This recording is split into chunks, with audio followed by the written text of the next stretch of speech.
Hi friends, எல்லோரும் எப்படி இருக்கீங்க? இன்றைக்கி சூப்பரான ஒரு வீடியோ தாங்க பார்க்க போகிறோம். இதோ காலையிலேயே முருங்கைக்கீரை சூப்பு தான் வைக்க போகிறேன். கால்சி சத்து அதிகம் உள்ள முருங்கைக்கீரை சூப்பு நம்ம மரத்துலேயே ஃப்ரெஷ்ஷாக முருங்கைக்கீரை இருக்குது. வாழைத்தார் ஒன்று பழுத்துருச்சு பாருங்கள். சூப்பு வைக்கிறதுக்கு ஒரு ஸ்பூன் மிளகு, ஒரு ஸ்பூன் சீரகம் கொஞ்சம் அதிகமாகவே போட்டுக்கலாம். சோம்பு ஒரு ஸ்பூனு, மல்லி ஒரு ஸ்பூனு, மல்லி விதை எல்லாமே நல்லா நசுக்கிக்கலாங்க. இடித்து வச்சோம்னா தான் நல்லா டேஸ்ட்டாக இருக்கும். சூப்பு எப்போவுமே இடித்து வச்சா தான் நல்லாயிருக்கும். அதை நம்ம மிக்ஸி ஜாரில் போட்டு அரைக்கிறத விட இதை இடித்து வச்சதை தனியாக அள்ளி வச்சுக்கிட்டு பச்சை மிளகாயும் நல்லா சேர்த்து இடிச்சுக்கோங்க. அது நல்லா வாசமும் கொடுக்கும், நல்லா டேஸ்ட்டு கிடைக்குங்க.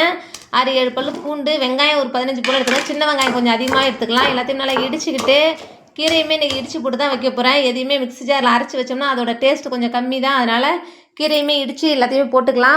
முழு கீரையாக ஒரு சூப்பு வைக்கிறத விட இது போல் இடித்து போட்டோம்னா எல்லா ஒரு முழு சத்துமே நமக்கு கிடைக்கும். அதனால் எப்போவுமே இடித்து தான் போட்டு வைப்பேன். கொஞ்சமாக மஞ்சள் தூள், கல்லுப்பு கொஞ்சம், தக்காளி ஒரு தக்காளி எடுத்து கட் பண்ணி வச்சுருக்காங்க, அதை அப்படியே போட்டுக்கலாம், இடித்து போட வேண்டாம். வேணுங்கிற அளவு தண்ணி ஊற்றிக்கலாம். இது கொஞ்சம் தண்ணி அதிகமாக ஊற்றிக்கலாம், ஏன்னா கீரை கொஞ்சம் அதிகமாக தான் எடுத்துருக்கேன்.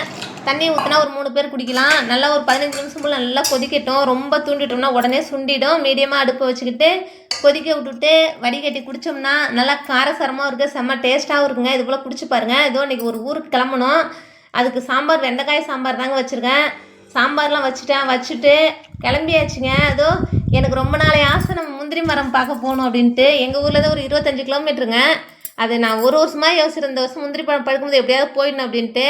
அது நம்ம கடையிலேயே வாங்கி சாப்பிட்டா கூட அது திருப்தி கிடைக்காதுங்க. நம்ம மரத்தில் போய்ட்டு நேரடியாக பறிக்கணும். இல்லை மரத்தில் இருக்கிறதெல்லாம் பார்த்தா அவ்வளோ ஒரு சந்தோஷம். உங்களுக்குலாம் முந்திரி பழம் பிடிக்குமா என்னன்னு சொல்லுங்கள். பார்த்தா ஆப்பிள் பழம் போல் இருக்குது பாருங்கள்.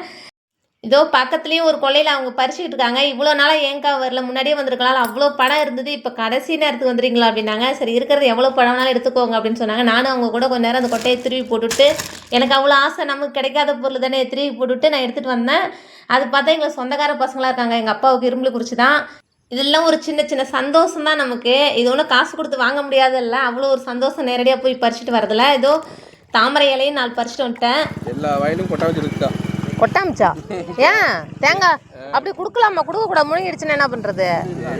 யார் அப்படி கொடுத்தது? முழுங்கிடும். உடச்சி இல்லைனா கீழே போடணும், இல்லைனா பொறி இந்த மாதிரி வாங்கி போட்டணும், காய் ஏதாவது. என்னடா? ஐயோ ஐயோ, நான் வீட்டிலேருந்தே செவ்வாழைப்பழம் எடுத்துகிட்டு போயிருந்தேங்க. நம்ம மானுக்கு, மங்கிக்கு எல்லாத்துக்கும் கொடுக்கலான்ட்டு. இந்தா கேட்சு போ. இதுக்கு தான் வந்தியா நீ? ஓடி போயிடு